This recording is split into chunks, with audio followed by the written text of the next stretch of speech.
All right, I think we're good. And thank you everyone for joining us today. We're already up to 7 viewers. And all right, we're good. Awesome. And we actually have a great show for you all today. We're going to talk about a couple different subjects. Today, there's a special city council meeting of today at 7 o'clock at City Hall. And then less than an hour from now, after this, I'm going to make sure to make myself a couple blocks down to watch the meeting. It's going to be a special meeting of the Fall River City Council. And we're just get the agenda out for you. We talked about it in the last meeting. So the mayor vetoed the city council's resolution or measure to approve the new Diamond High School. And the mayor wants the city council to fund the mechanism via a vote of the voters on April 11th. That is his goal. It's going to be an interesting city council meeting because I think if the city council overrides the mayor's veto, you're going to see illegal action taken because the mayor doesn't think the council's vote was valid. This has taken place in the past with the budget of last year when the city council denied the budget and it went automatically into effect. I think we all remember that. We're going to actually play Mayor Coogan's interview with Keith Tebow of FRC Media, and he talks about his update and why he vetoed the Diamond project, and he also talked about the school committee meeting from yesterday, and I apologize, from Monday, and Chapter 70 funds, which we talked about on the show, and how Chapter 70 funds, the increase of Chapter 70 funds coming to the school district is also raising our city section portion reimbursement of $2 million. And let's get right into that. We're going to comment as we go.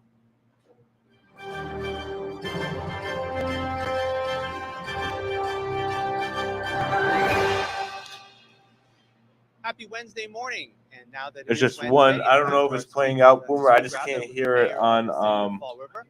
Mayor Paul Coogan. Mayor, how are you this Wednesday? I'm doing fine. What was that? Nice day.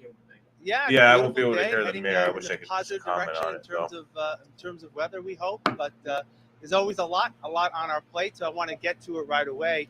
You sent a letter into the Fall River City Council requesting a special meeting for tomorrow night to ask the council, in effect, to rescind its vote to approve funding of a new Diamond Regional Vocational Technical High School, in exchange asking for a referendum vote in April to allow the voters to decide. We talked about this last week. Your intention has always been to let the voters decide. Can you go through, the process in terms of, was there a determination made that the city council vote was not in order? I guess talk about how that process played out, because you were a little unsure last week. Yeah, I think what the question you asked wasn't entirely accurate, because they did not even approve any funding mechanisms for Diamond.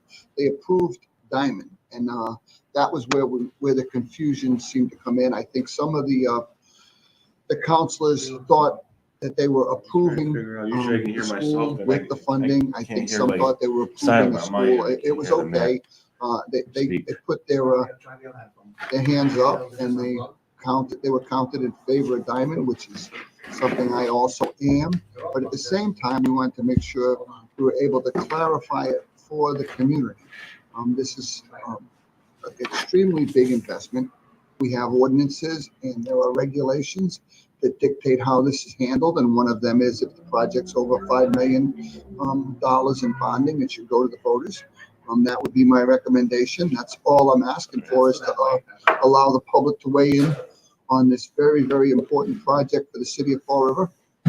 I've told them a number of times I'm willing to help them campaign, but I do not think that a bill over $100 million, not anything less than that, is going to be something that we should do in anything other than the most open, transparent way for all the residents to see how this plays out.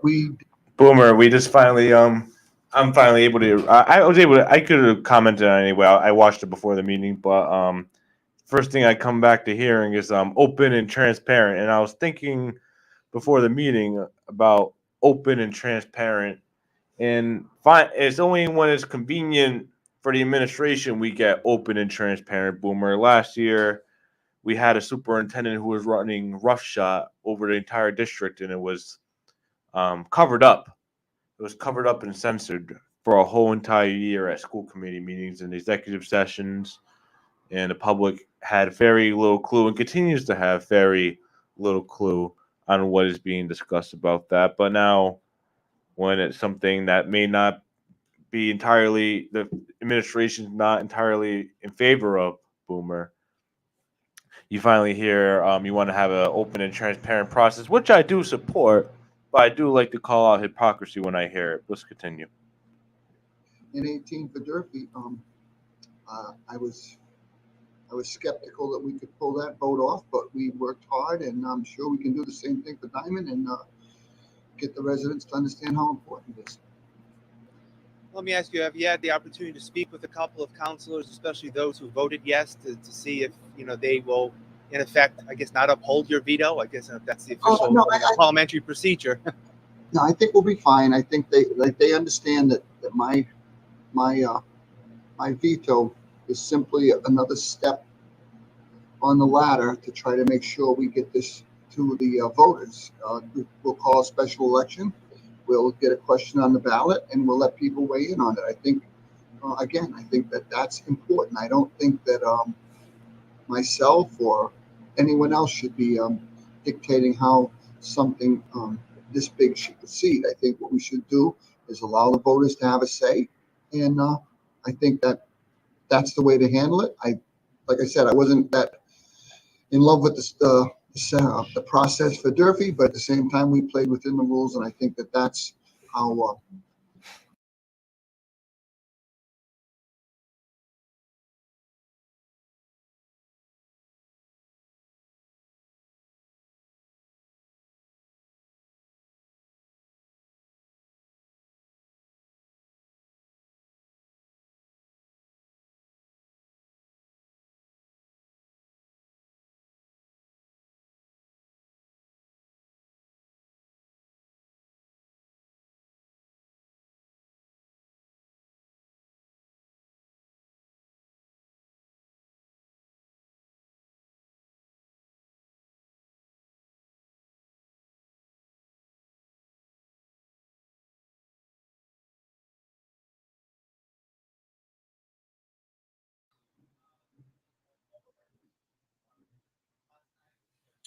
Okay, we'll get into that in a second, everyone. However, I just wanted to touch base for a minute to talk about what they just discussed.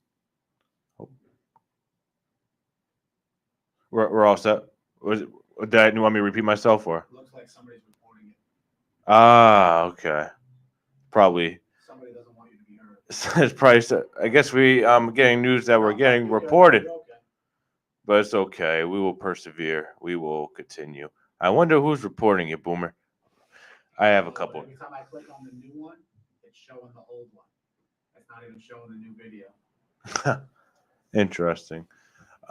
Anyway, so what was I just discussing? So let's get into what the mayor just said. So basically, the mayor only wants a Diamond High School if there is a debt exclusion attached to it, which means they're going to raise your taxes, your property taxes above 2.5%, already on top of the 2.5%, the section of the 2.5% they're already raising over to pay for Durfee. So you're going to have your taxes 2.5%. Then you're going to have an additional tax for Durfee.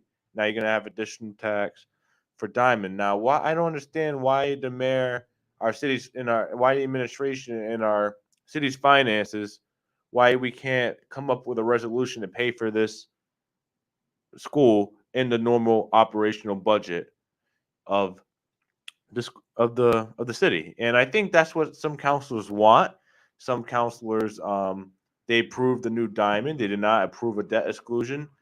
You have to approve a new Diamond first before you approve the funding mechanism, which is debt exclusion. So you can, and I think you're going to hear tonight, Boomer, that you can pay for this school within the operational budget. There was arguments made last time that Durfee could have been, the new Durfee could have been paid within the normal operational budget and not have to alleviate an extra over prop and leave higher raise the property taxes above 2.5% to pay for the school. And now you have possibly a debt exclusion, which is going to add an additional tax onto the taxpayers of this community. Boomer,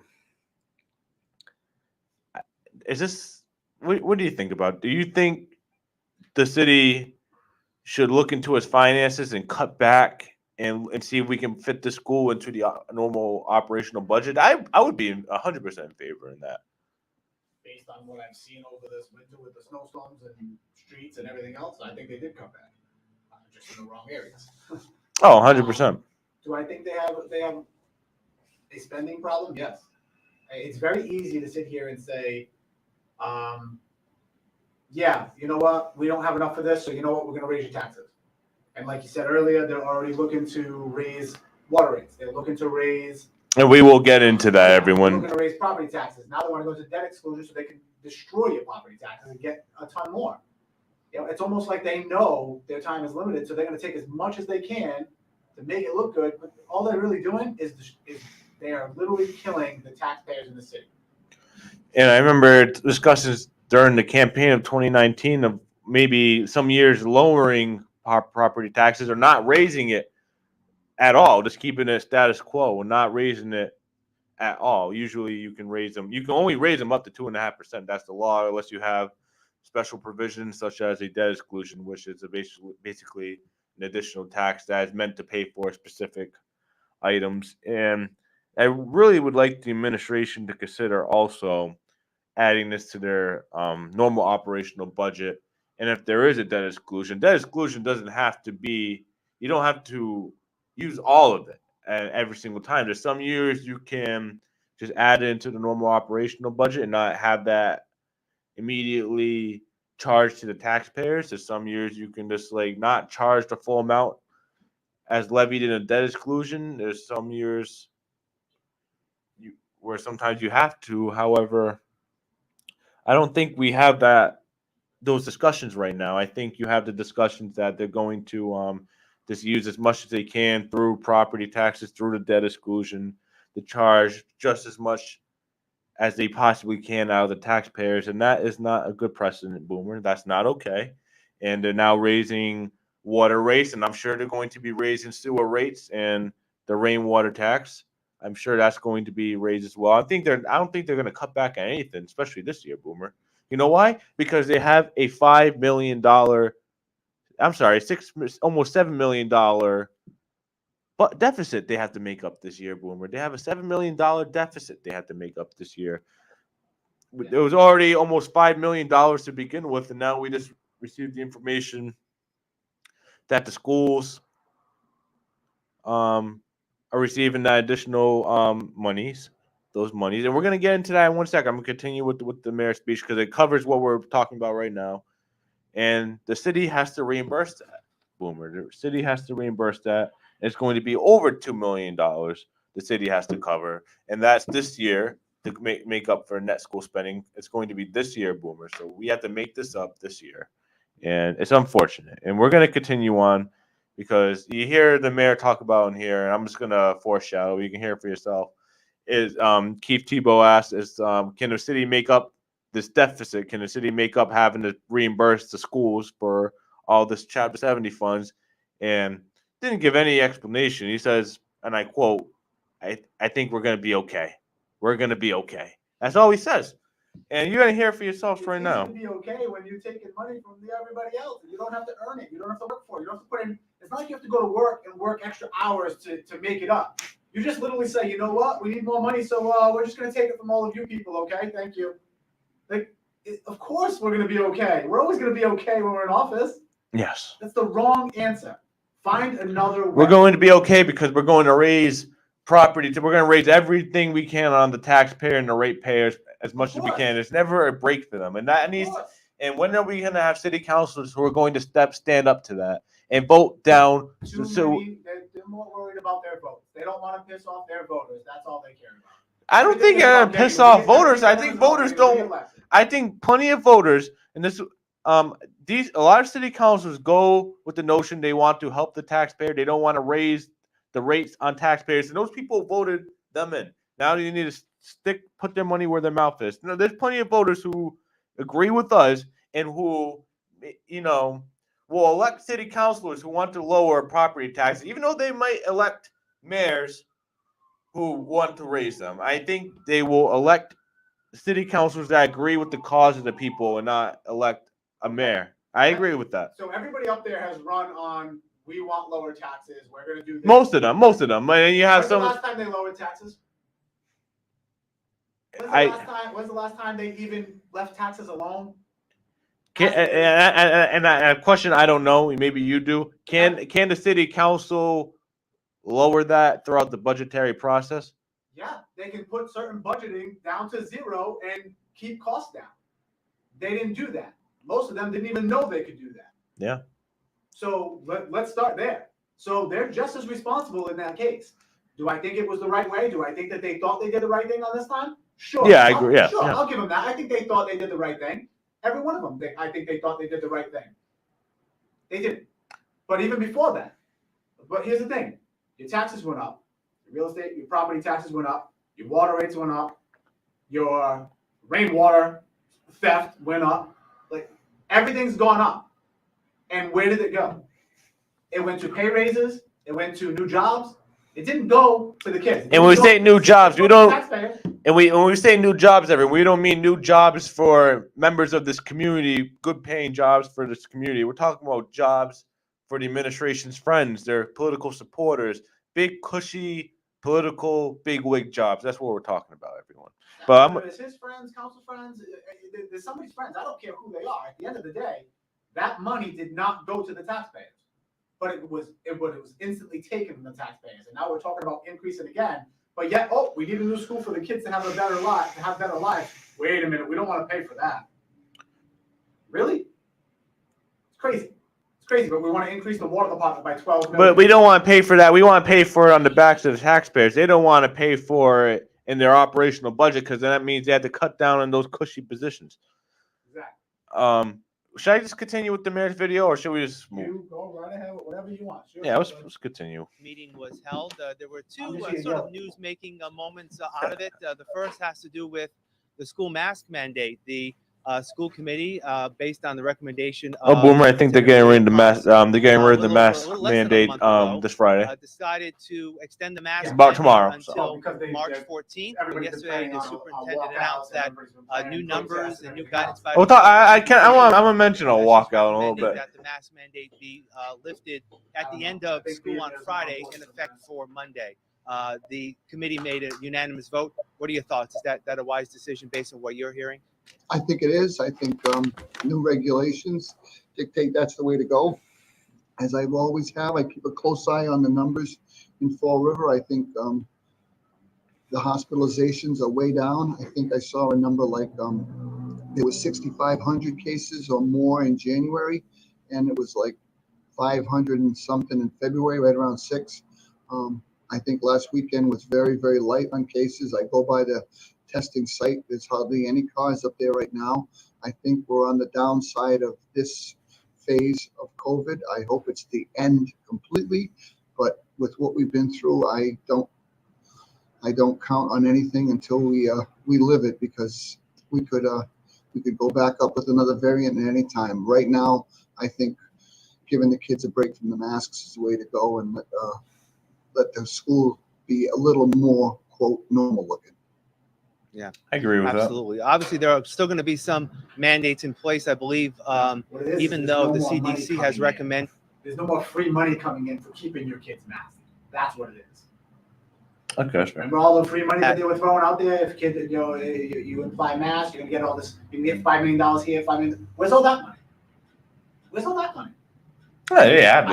I'm pretty sure that was the deal, right? There was money coming in. I'll have to look back at it, but I thought I remember them saying, you're going to get money for doing this and doing this and doing that. Where's all that money? That's a great question. Mandates could be loosened on school buses. When it comes to the CERTA buses that transport Durfee students, they're actually mandated by federal government. So I believe the mask mandate is going to still be in place with the CERTA buses that take Durfee students. Is that correct? Yes, I believe that that's what was said last night. I think that's true. Yeah. All right. Let me shift gears. Also, yesterday, Superintendent Ponce released her vision for a fiscal 23 school department budget. The school department is expected to see a big increase in state funding, meaning that the school budget will be about $25 million more than it is this year, a total of $204.7 million. You have said before, Mayor, when it comes to city finances, when there's an influx of money, there's a great opportunity. I know with the ARPA funds, there's a great opportunity for the city. Is this an equally good opportunity for the schools to do some good with that increased amount of money? It's unbelievable. I mean, it's definitely going to allow us to do a lot of programmatic changes, look at our curriculum, look at our social, emotional, mental health issues that we can address in our schools and get kids across the stage in 12 years. I think there's a lot of good that's going on in the Florida public schools right now. I think getting this COVID behind us, coupled with the additional funding, is going to really be a boom for the city of Fall River. I think we're already starting to see it. I saw a number last night of 270 new enrollees in the Fall River public schools, which is definitely a positive, and hopefully that's a sign of things to come. Yeah. When you were just a school committee member, when you were, leaving the school department and before you became mayor, Everyone, take a look at this question. The city side of pay things, the attention to city this budget one. side of things is also impacted by This is what we an talked increase about. in funds that the school department may receive from the state. City of Fall River is going to be asked to contribute $2 million more next year. Is this something that you'll be able to handle within the city budget as you prepare the city's budget for next year? Yeah, I'm very confident going forward we'll be able to address all the required needs the city has to provide for, and I'm sure we'll work something out with the schools. Yeah. You mentioned about the ARPA money that the city, Again, see, I think that was a very blank answer. You have almost a $7 million deficit in your budget, and I don't think that answer is good enough. How are you going to make up that budget? And we already know the answer. It's going to be raising taxes and fees on the ratepayers, the taxpayers, the homeowners. There's no other. I mean, I know we're talking in circles, but there's no other way around it. And I think it's a good time to segue into our next discussion. So, actually, we're gonna take a quick break. I think now is a good time for a break. I'll see you on the other side.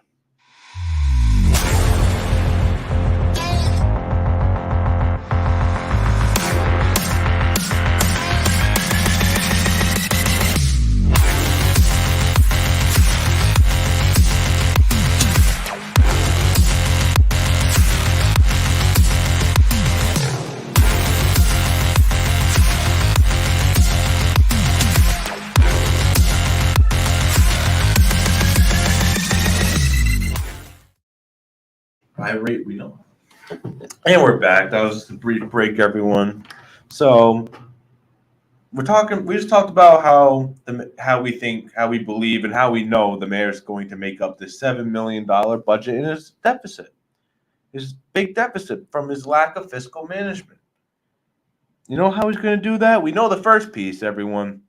The mayor is proposing, and it's exclusive on the show. The mayor is proposing that we raise the water rates per cubic foot, and me and Boomer were just doing math before the show. He wants to raise the water rates by 8 cents from $3.49 per cubic foot, which is not a lot, to $3.57 per cubic foot. And that's, you hear 8 cents and that's not a lot.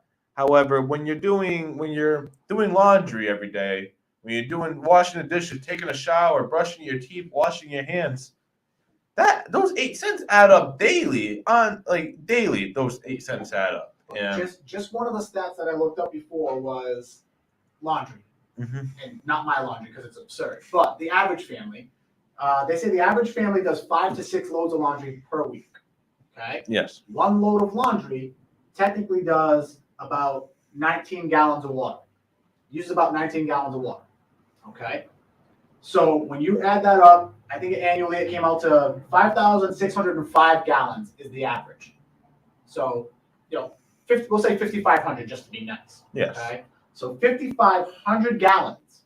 So when you do the gallon conversion that they have on that sheet, it went from I think you had to do it by 7.48. And I have a quick question for the community. Let somebody else do the math. Yes, let someone else do the math on that. Well, how much do you pay in all your taxes? But how much do you pay in water rates if you have the city's water attached to your house? Because it's going to be raised 8 cents all the way up to 8 cents. So the mayor doesn't. Per cubic foot. The administration per cubic foot, and everyone, that is a lot. That's like raising maybe a bad comparison, but it's like raising gas by 8 cents. It's not like, you know what I mean? Oh, 8 cents. No, that adds up after a while.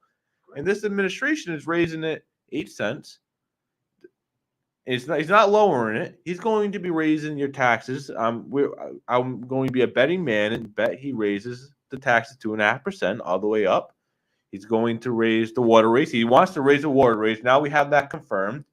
I'm sure he wants to raise sewer rates and whatever else he can get at. That's why the rainwater theft will go up. I'm sure everything's going to go up. The administration doesn't want to pay for Diamond in their own operational budget. They want to do a debt exclusion and raise and take even more from the taxpayer whatever they possibly can. And if they get the debt exclusion, Boomer, they're going to use as much as they possibly can on there. There's going to be I think they're not going to pay for in their operational budget as least as they possibly can. They're going to pass it on to the taxpayer. And that's how they do everything. And that's just not okay with me. We need a new Diamond. I support a new Diamond.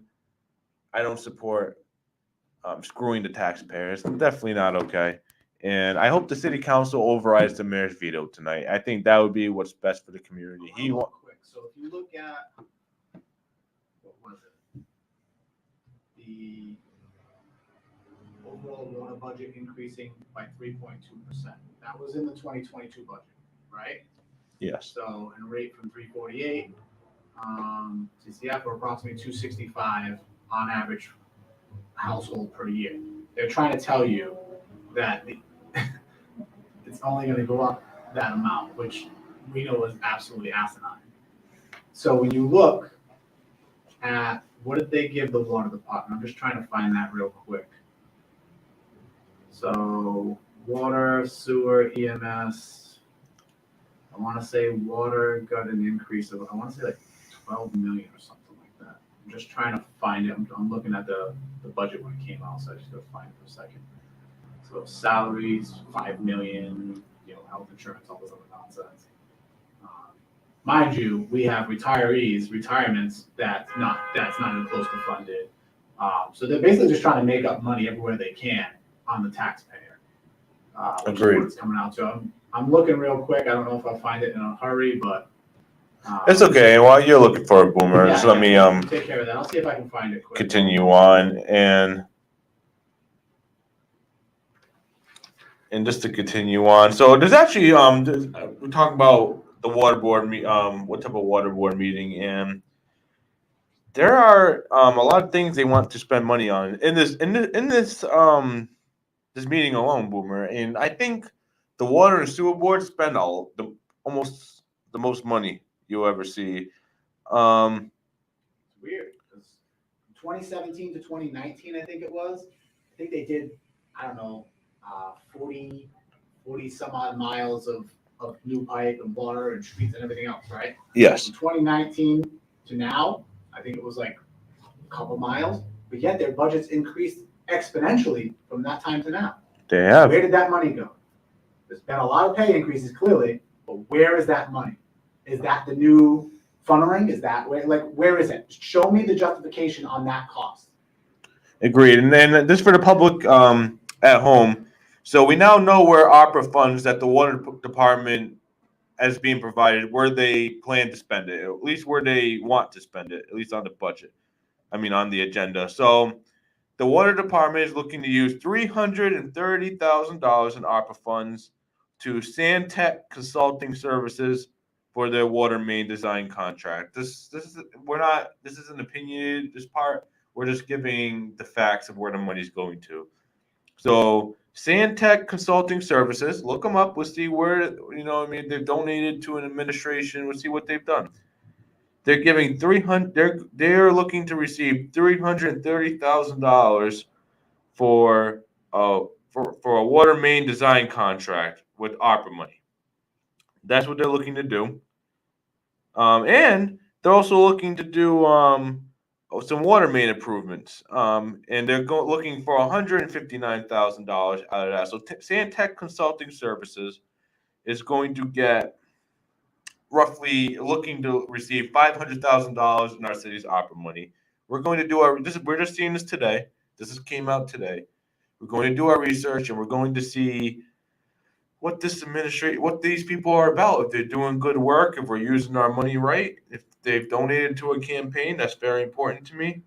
Um, we have that, and then we have updates on current projects. Sandtech. Yeah, this company is looking to receive $600,000. Boomer. Yeah, why not? Just I'm sure there's a donation in there somewhere. I'm sure we just again, if it's good work for the community and this is a legitimate company that does good work, then I don't have a problem. But we have to do our research, of course. We got to do our due diligence as active community members in this city. And we have Woodward and Curran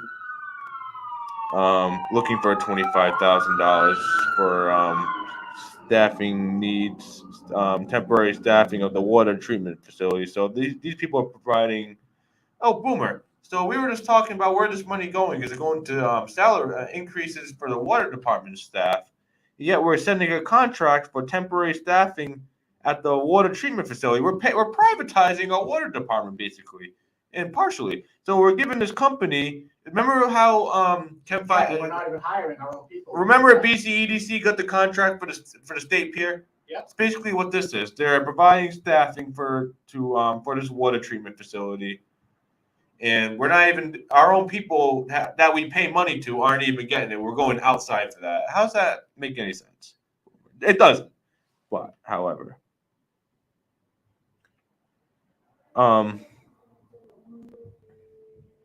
so I do want to cover.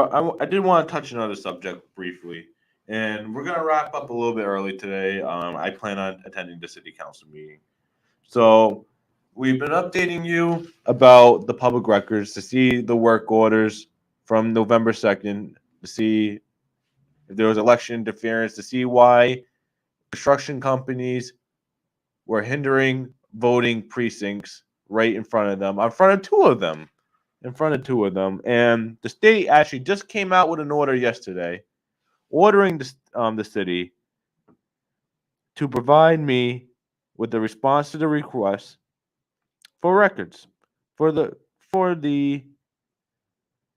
work orders, for the contract, see how much money we're paying them and what exactly took place and when this took place. It's very important that we get an answer on this. Again, the state came down with an order. Again, we need to respect our state delegate. We need to respect our state government up there. We can't be isolated as a community. If they give us an order, we need to follow it. Again, the state just sent down an order to the city to provide public records to see what took place on November 2nd, to see if the administration was involved in any election interference and how bad it was. And the administration since December has been balking on providing records, and it's immoral, it's illegal, and it's uncalled for. And I call upon the city to provide these records timely. You have two orders now asking to provide records. Why aren't they providing the records? It's frustrating, and it's not okay. Um, it should be a great city council meeting, which is going to start in 10 minutes, 12 minutes. I hope everyone gets down there or at least watches on their phone. Stay involved in your community. No matter what your opinion is on this debt exclusion, it's very important that you voice your opinion. It's important that you stay involved. And we will see you tomorrow around 6 o'clock. And I appreciate everyone for watching today. Hope everyone stays safe. And I'll see everyone tomorrow. Have a great day, everyone.